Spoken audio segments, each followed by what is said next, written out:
اور قبر سے باہر آ گیا۔ میں اس کے اشارے کا منتظر تھا۔ اشارہ پاتے میں بھی قبر میں اتر گیا اور اپنی شیطانی عمل میں مصروف ہو گیا۔ اب ہم دونوں کی دوستی مضبوط ہو چکی تھی۔ ہم ایک دوسرے کو رازدار بن گئے تھے۔ میرا حوصلہ بڑھ گیا تھا کہ میں جس رات شریف قبرستان نہیں جاتا میں اکیلا ہی پہنچ جاتا۔ قبر سے جو کفن ملتا وہ ایک کفن بیچنے والے کو سستے داموں میں فروخت کر دیتا۔ ایک رات شریف کو دوسرے شہر جانا پڑ گیا۔ میں اکیلا ہی قبرستان چلا گیا۔ ایک تازہ قبر کھود کر اندر اترا۔ عورت کا کفن اتار کر جیسے ہی میں اس کی جانب بڑھا، اچانک اس کی آنکھ کھل گئی اور اس کے منہ سے لمبے لمبے دانت باہر نکل آئے۔ میں گھبرا کر باہر نکلنے لگا، لیکن اس عورت نے میرا پاؤں پکڑ کر اندر کھینچ لیا۔ میں نے بہت کوشش کی قبر سے باہر نکل جاؤں، لیکن اس عورت نے مجھے اتنی سختی سے پکڑ لیا۔ السلام علیکم ورحمۃ اللہ وبرکاتہ۔ کیسے میرے پیارے بہن بھائی؟ امید کرتی ہوں بالکل ٹھیک ٹھاک ہوں گے۔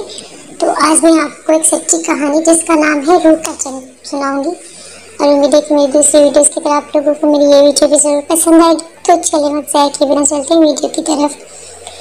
رات خاصی بیت گئی تھی۔ میں ایک شادی کی تقریب سے لوٹ رہا تھا۔ مجھے رات کی شادیوں سے بڑی چڑ تھی، اس لیے میں شادی بیاہ کی تقریبات میں جانے سے گریز کرتا تھا۔ آج بھی میرا شادی کی تقریب میں شرکت کرنے کا موڈ نہیں تھا، لیکن ابا جان کی طبیعت اچانک خراب ہو جانے سے مجھے جانا پڑ گیا۔ شادی ہمارے قریبی رشتہ داروں میں تھی۔ رات کے 12:30 بج رہے تھے۔ میں سائیکل کے پیڈل پر تیز تیز پاؤں مار رہا تھا۔ ہمارے گھر سے ذرا پہلے راستے میں قبرستان آتا تھا۔ قبرستان آتے ہی مجھے خوف سا آنے لگا۔ بچپن سے ہی نہ جانے کہ مجھے قبرستان کے قریب سے گزرنے پر خوف طاری ہو جاتا تھا۔ مجھے ایسا محسوس ہوتا تھا کہ اندھیرے میں کوئی آسیب مجھے گھور گھور کر دیکھ رہے۔ میں تیزی سے دوڑ لگا کر قبرستان سے دور ہوتا چلا جاتا تھا۔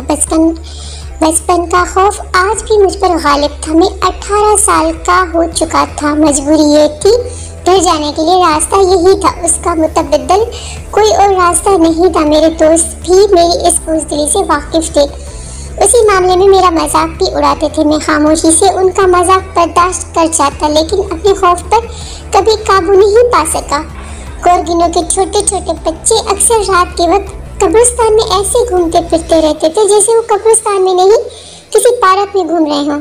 قبرستان کے آتے ہی میرے ذہن پر خوف طاری ہو گیا۔ سائیکل چلاتے ہوئے میں نے ایک قبرستان پر نظر ڈالی۔ قبرستان میں کسی بزرگ کا مزار بنا ہوا تھا، جہاں ایک بلب روشن تھا۔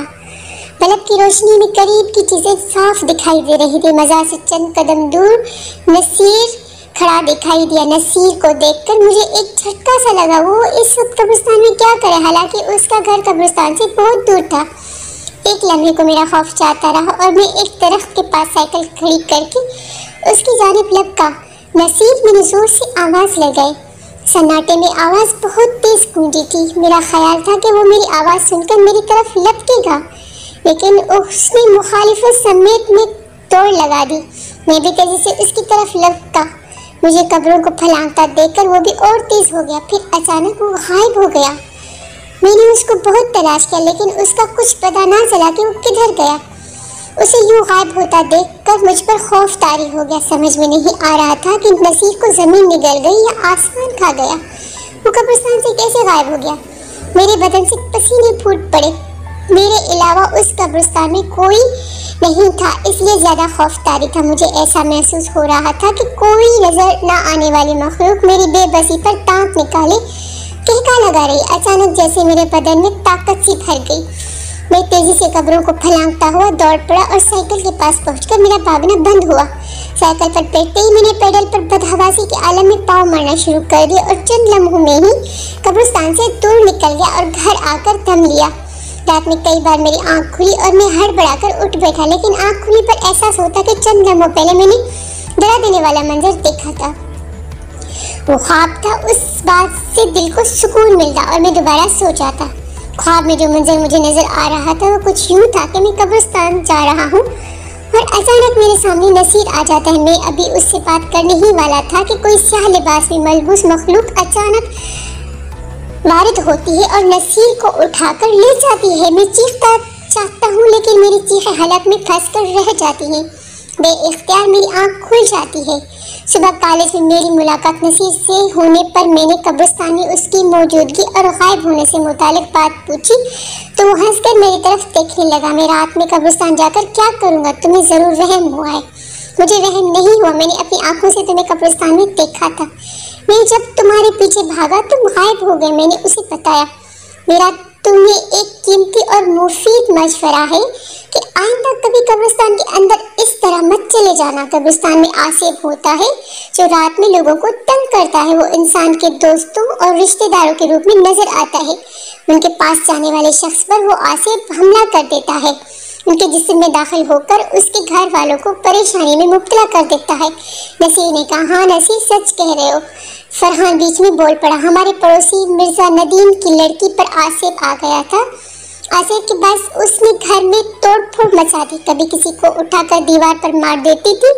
سب گھر والے پریشان ہو گئے تھے کہ اتنی کمزور اور نازک لڑکی میں اتنی طاقت کہاں سے آ گئی، جو اتنی طاقتور ہو گئی ہے کہ اپنے سے بھاری بھاری سامان اور انسانوں کو اس طرح پھینک رہی ہے جیسے کوئی کھلونا پھینک رہا ہو۔ ممکن ہے ایسا ہو، میں نے کہا۔ میں نے ان سے اس وقت بھی کہہ سکتا تھا، نصیر کو میں نے خاصے فاصلے سے دیکھا تھا، یہ بھی ہو سکتا تھا کہ میرا وہم ہو، وہاں کوئی بھی نہ ہو۔ نصیر کا رات کے 12:30 بجے قبرستان میں کیا کام ہو سکتا تھا؟ اس واقعے کو گزرے 2 ماہ ہو چکے تھے، میں بھی اس واقعے کو بھولتا جا رہا تھا۔ اس دن سے میں محسوس کر رہا تھا کہ نصیر کی صحت پہلے جیسی نہیں رہی تھی۔ وہ سوکھتا جا رہا تھا، اس کی آنکھوں کے گرد ہلکے پڑتے جا رہے تھے، اس کے جسم سے گوشت کم اور ہڈیوں کا ابھار زیادہ دکھائی دینے لگا۔ مجھے اس کی صحت گرنے پر سخت تشویش تھی۔ میں نے کئی بار اس کو مشورہ دیا کہ کسی اچھے ڈاکٹر کو دکھائے، وہ میری بات کو ہنس کر ٹال کر رہ جاتا۔ ایک رات میں سائیکل پر قبرستان کے قریب سے گزر رہا تھا۔ میں رات میں گھر سے باہر زیادہ دیر نہیں رہتا۔ اس دن اتفاق سے ہی اپنے دوست غلام محی الدین کے گھر گیا تھا اور اس کے گھر والے کسی شادی کی تقریب میں گئے ہوئے تھے۔ غلام محی الدین نے DVD پر میرے پسندیدہ گانے لگا دیے اور میں غلام محی الدین کے گانے سننے میں اتنے مگن ہوا کہ وقت کا پتہ ہی نہیں چلا، اور میں اس وقت پوری طرح چونکا جب میری نظر گھڑی پر پڑی۔ رات کے 12 بج چکے تھے۔ میں بدحواسی میں تیزی سے صوفے سے اٹھا اور غلام محی الدین سے اجازت لے کر گھر کی چل دیا۔ قبرستان آتے ہی میری سائیکل اچانک ایک جھٹکے سے فضا میں اچھلی اور میں دھڑام سے سڑک پر گر پڑا۔ سائیکل کے نیچے ایک بڑا سا پتھر آ گیا تھا جو میں دیکھ نہیں پایا۔ سائیکل سمیت سڑک پر گرا پڑا۔ میں جیسے ہی سڑک سے اٹھا، اچانک مجھے ایسا لگا کوئی شخص قبرستان سے باہر آیا۔ میں نے اس کو دیکھ کر پوری طرح چونکا۔ وہ شخص کوئی اور نہیں، نصیر ہی تھا۔ میری آنکھیں حیرت سے پھٹی کی پھٹی رہ گئی۔ اس کی آنکھیں آگ کا شعلہ لگ رہی تھی۔ آنکھیں کھلی ہونے کے باوجود ایسے چل رہا تھا جیسے نیند میں چل رہا ہو۔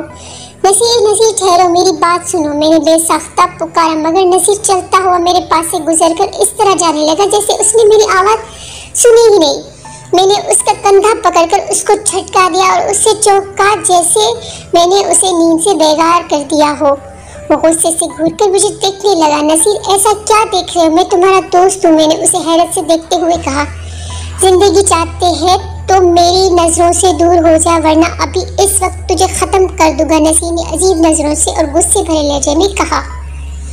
اس کی آواز مجھے بدلی بدلی سی لگ رہی تھی۔ ایسا محسوس ہو رہا تھا کوئی بہت ہی بھاری بھرکم شخص بول رہا ہے۔ اس کی آواز سے بے اختیار مجھے کپ کپی سی طاری ہو گئی۔ میں نے مشکل کانپتے ہوئے ہاتھوں سے سائیکل کو پکڑا، اس پر سوار اور تیز رفتاری سے سائیکل کو بھگاتا ہوا آگے کو بڑھ گیا۔ پھر میں نے پلٹ کر بھی نہیں دیکھا۔ اس وقت میں بہت خوف زدہ تھا اور جلدی سے جلدی گھر پہنچ جانا چاہتا تھا۔ وہ رات میری آنکھوں میں کٹی۔ رات بھر میں سکون کی نیند سو نہ سکا۔ بار بار آنکھ کھل جاتی۔ صبح بیدار ہونے پر مجھے اپنا جسم گرم گرم لگ رہا تھا اور درد بھی کر رہا تھا۔ تمہیں تو سخت بخار ہے، امی جان نے میرے بستر سے نہ اٹھنے پر میرے ماتھے پر ہاتھ لگایا۔ تم آرام کرو، آج کالے جانے کی کوئی ضرورت نہیں۔ میں مشکل سے بستر سے اٹھا، ہاتھ منہ دھو کر چائے پاپے سے ناشتہ کیا۔ بخار کی گولی گھر میں موجود تھی۔ کھانے سے دوپہر تک کا بخار زور ٹوٹ گیا اور میں خود کو ہلکا پھلکا محسوس کرنے لگا۔ البتہ بخار سے من کا ذائقہ کڑوا ہو گیا تھا۔ میں 2 دن تک کالج نہیں جا سکا۔ تیسرے دن کالج جانے پر پتہ چلا کہ نصیر بھی 2 دن سے نہیں آ رہا۔ میں اس رات کے واقعے سے ویسے ہی خوف زدہ تھا، اس لیے میں نے نصیر کے بارے میں کسی سے بھی ذکر نہیں کیا۔ میں نصیر کو کس حالت میں قبرستان سے نکلتے دیکھا اس واقعے کو 2 ماہ گزر گئے، لیکن نصیر کالج نہیں آیا اور نہ ہی میری ہمت ہوئی کہ اس سے ملاقات کرنے گھر جاؤں اور پوچھوں کہ وہ کالج کیوں نہیں آ رہا۔ ایک دن سر راہ نصیر کے چھوٹے بھائی نثار سے ملاقات ہو گئی۔ میں نے ہمت کر کے پوچھ ہی لیا، کیوں بھائی نثار، تمہارا بھائی کالج نہیں آ رہا؟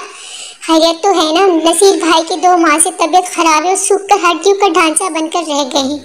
میں دوائیوں سے کوئی فائدہ نہیں ہو رہا، مولوی نظام سے روحانی علاج بھی کرا رہے ہیں لیکن طبیعت سنبھل نہیں آ رہی۔ لیکن مجھے کسی اور دوست کو بھی اس کی بیماری کا پتہ ہی نہیں چلا۔ میں نے حیرت سے کہا۔ پھر میں ڈرتے ہوئے نثار کے ساتھ ان کے گھر گیا۔ نصیر کو دیکھ کر میں حیرت زدہ ہو گیا، واقعی وہ ہڈیوں کا پنجرا بن گیا تھا۔ نصیر، یہ تم اب کیا حالت بنا لی ہے؟ میں نے نثار کے کمرے سے جانے پر پوچھا۔ یہ سب میرے اعمال کی سزا ہے، میں بہت برا ہوں، میرا انجام اس سے برا ہونا چاہیے تھا۔ نصیر پھوٹ پھوٹ کر رو دیا۔ نصیر صبر کرو، اللہ تعالیٰ سب بہتر کرے گا، تم ضرور صحت یاب ہو جاؤ گے۔ میں نے اس کو تسلی دی۔ نہیں، میں ٹھیک نہیں ہو سکتا، مجھے جھوٹی تسلیاں مت دو۔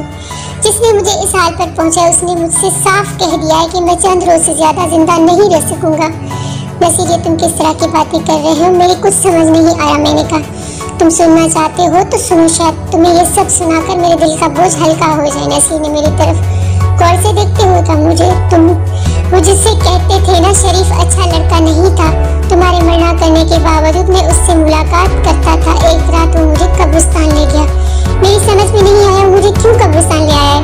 رات کی تاریکی میں دور تک کوئی انسان نظر نہیں آ رہا تھا۔ ایک تازہ قبر کا ایک حصہ کھود کر وہ اندر چلا گیا۔ اس قبر میں گھسے ابھی چند ہی منٹ گزرے تھے کہ مجھے سخت تشویش ہوئی کہ دیکھوں وہ کیا کر رہا ہے۔ قبر کے اندر اس نے چھوٹی سی چاٹ جلا رکھی تھی، ہلکی سی روشنی قبر کے منظر دکھائی دے رہا تھا۔ قبر میں ایک نوجوان لڑکی کی برہنہ لاش پڑی تھی۔ لڑکی کے کفن کو شریف نے پوٹلی بنا کر ایک طرف رکھ دیا تھا۔ اب وہ لڑکی کی لاش کے اوپر جھکا ہوا تھا اور اس حالت میں دیکھ کر مجھے جھرجھری سی آ گئی کہ شریف ایسی گری ہوئی حرکت بھی کر سکتا ہے۔ میں وہاں سے بھاگ جانا چاہتا تھا لیکن میرے پاؤں جیسے من بھرکے ہو گئے تھے کہ میرے لیے پاؤں اٹھانا مشکل ہو گیا تھا۔ کچھ دیر بعد قبر سے باہر نکل آیا اور مجھے مجبور کرنے لگا کہ میں بھی وہی شرمناک حرکت کروں جو قبر کے اندر لاش کے ساتھ کر کے آ چکا ہے۔ میرے انکار پر اس نے جیب سے پستل نکالا اور دھمکی دی کہ میں اس کا حکم ماننے سے انکار کیا تو مجھے جان سے مار دے گا۔ زندگی کس کو پیاری نہیں ہوتی؟ اپنی زندگی کو بچانے کی خاطر میں قبر کے اندر اتر گیا اور قبر میں وہی حرکت کر بیٹھا جسے میں چند لمحے پہلے بہت برا سمجھ رہا تھا۔ شریف نے قبر سے کفن نکال کر قبر کو دوبارہ سے پہلے جیسی حالت میں کر دیا۔ اس کام سے فارغ ہو کر شریف مجھے قبرستان سے باہر لے آیا اور دھمکی دی کہ یہ بات میں کسی کو نہ بتاؤں ورنہ سنگین نتائج بھگتنا پڑیں گے۔ میں نے اسے یقین دلایا کہ میں کسی کو یہ نہیں بتاؤں گی۔ میں کئی دن تک شریف سے نہیں ملا۔ مجھے شریف پر شدید غصہ تھا۔ اس رات اس نے کوئی اچھی حرکت نہیں کی تھی۔ پھر ایک دن خود بخود میرے پاؤں شریف کے گھر کی طرف اٹھ گئے۔ شریف مجھے دیکھ کر بہت خوش ہوا۔ رات ہو جانے پر مجھے پھر قبرستان لے گیا۔ میں اس کے پیچھے ایسے چل پڑا جیسے کہ اس کا غلام ہوں اور وہ میرا آقا۔ اس رات بھی شریف نے وہی روایت والی حرکت کی اور قبر سے باہر آ گیا۔ میں اس کے اشارے کا منتظر تھا۔ اشارہ پاتے میں بھی قبر میں اتر گیا اور اپنی شیطانی عمل میں مصروف ہو گیا۔ اب ہم دونوں کی دوستی مضبوط ہو چکی تھی۔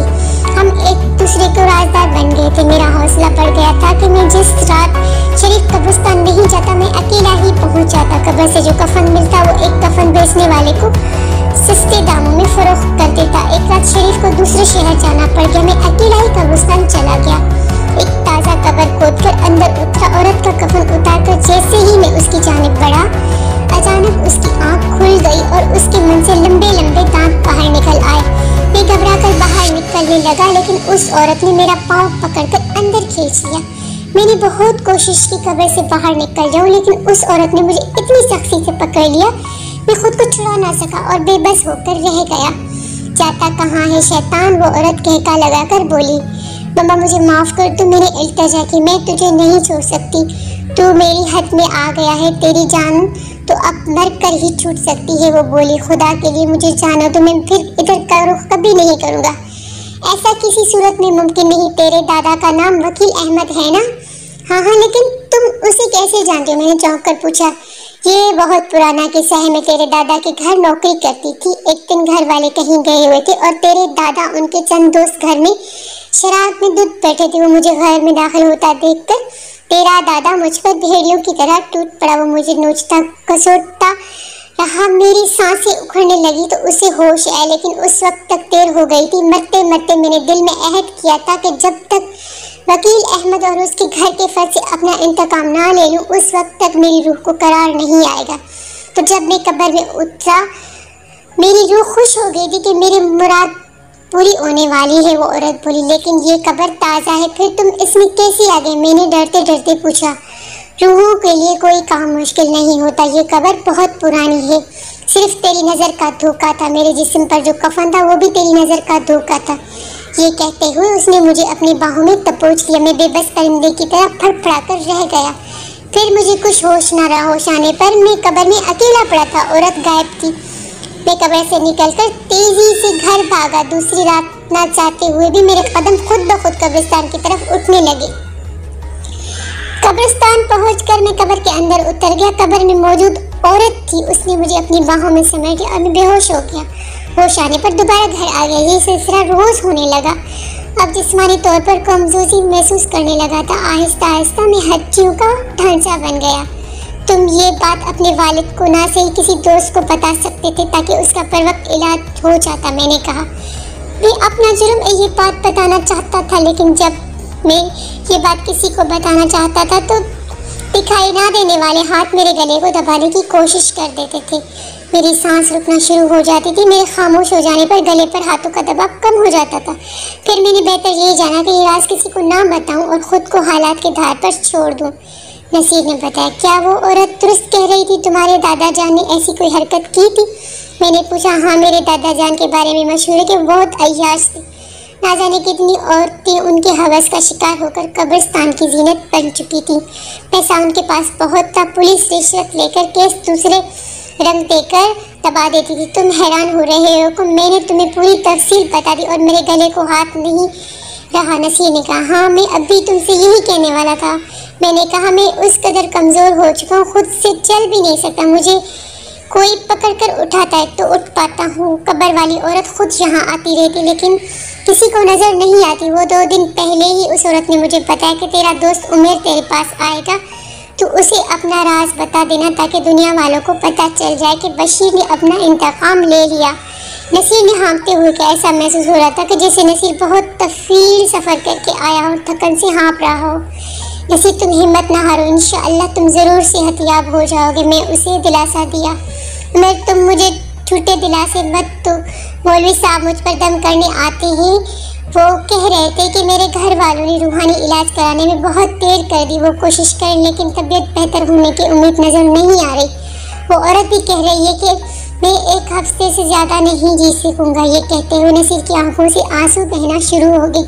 میں نے رومال سے اس کے آنسو پونچھے اور اسے حوصلہ دیا اور گھر چلایا۔ مجھے نصیر سے ملاقات کے ابھی 1 ہفتہ بھی نہیں ہوا تھا کہ نصیر کے انتقال کی خبر مجھے ملی۔ بشیرہ نے اپنا انتقام لے لیا۔ بقول بشیرہ کے ایسے انتقام لینے پر اس کی روح کو چین آ جائے گا، ممکن ہے ایسا ہو جائے۔ ایسا ہونے پر نصیر کے خاندان کے لوگ اب محفوظ ہو جائیں گے۔ اگر بشیرہ کی روح کو چین نہ آیا تو پھر اس کے خاندان کے مزید لوگ بشیرہ کے انتقام کے بھینٹ چڑھ جائیں گے۔ تو پیارے دوستو، میری کہانی آپ لوگوں کو کیسی لگی؟ اگر پسند آئے تو لائک، شیئر اور سبسکرائب ضرور کیجیے گا۔ ملتے ہیں نیکسٹ ویڈیو میں، تب تک کے لیے اللہ حافظ۔